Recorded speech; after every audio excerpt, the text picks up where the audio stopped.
right, hello everybody. Trey Ratcliffe here. I am doing another one of these interviews on video instead of by text because I think they're more interesting and I can usually talk faster than I can write anyway. I am here in beautiful Queenstown, New Zealand. Let me pick up the computer here and I'll show you around. This is I'm sort of on the water here, on the lake, like Wakatupu or some weird Maori word that only a dolphin can pronounce. Those mountains back there are called the Remarkables. Isn't that a cool name for a mountain range? That's Queenstown Park over there. Back down over there is sort of the rest of the lake. I'm kind of here on the waterfront.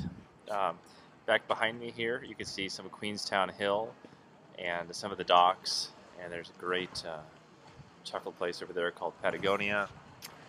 More of the waterfront and so on and so forth. Anyway, it's just past sunset here. It's late. It's about 9 o'clock. This is one of those strange latitudes where it stays light really late in the summer. So I'm going to go through these questions. These are from Mark Staggy.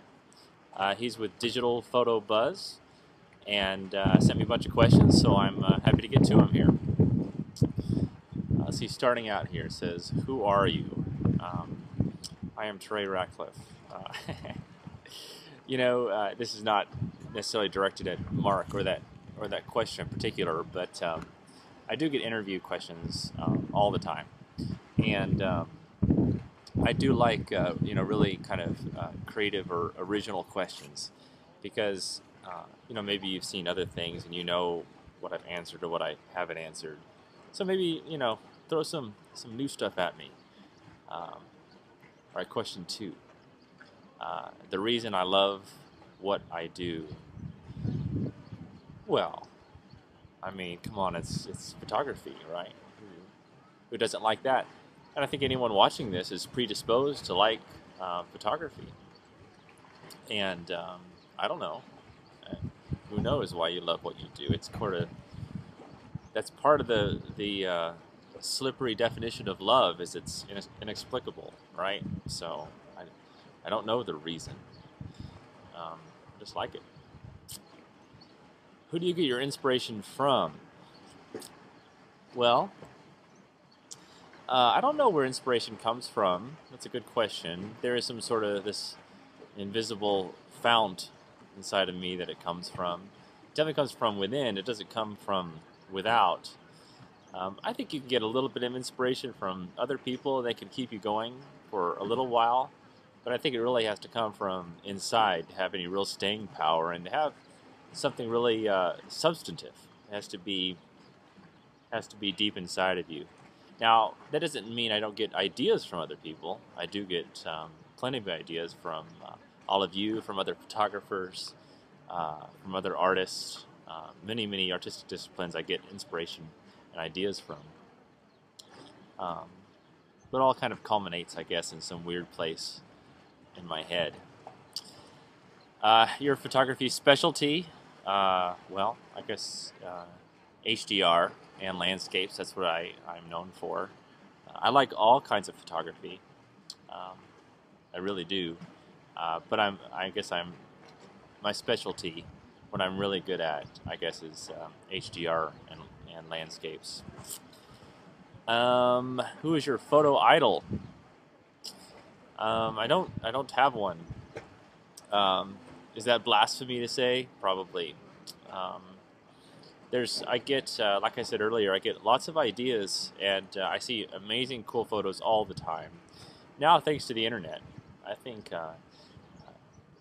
we have millions of photographers out there taking hundreds of millions of photos, and people end up taking really good ones, don't they? Right? They post them up, and they end up getting lots of Flickr hits, or they get tweeted around, and I see amazing stuff all the time from people that I've never heard of. That isn't the way it used to be, right? Before, I think you would have a photo idol, like Ansel Adams or something, right? Because there were the gatekeepers of what would make it out into the public. And the gatekeepers did a pretty good job of choosing quality people that would make it out there. But what it did also is it left hundreds of thousands of other skilled photographers by the wayside who couldn't get through the gatekeepers. But now the gatekeeper is Google, and anybody can get out there. So I don't know if it's great to have a singular idol. I think you should get inspiration from lots of people. I don't have one. I think my favorite photographer, if I were to choose one, would be Edward Curtis. I think he's a cool guy. I like how dedicated he was to his subject matter, and I know he gets flack for so he took pictures of American Indians, right? And he would spend weeks on end out there in the olden days with a really rough photo equipment.